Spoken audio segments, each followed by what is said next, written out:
वक्फ मंत्री शशिकला जोल्ले यांनी मंगळवारी महिलांसोबत वटपौर्णिमा पारंपरिक पद्धतीने साजरी केली।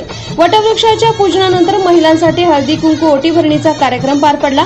त्यानंतर मंत्री शशिकला जोल्ले यांनी उपस्थित महिलांना वटपौर्णिमेचे महत्त्व पटवून दिलं। पती पत्नींमधील पवित्र बंधनाची श्रेष्ठता दाखवणारा संसारासह इतर जगाचा विचार शिकवण्यासाठी हा एक विशेष विधी आहे असं त्यांनी म्हटलं। हा विधी पतीचं आयुष्य आणि आरोग्य सुधारण्यासाठी केला जात असल्याचं म्हटलंय।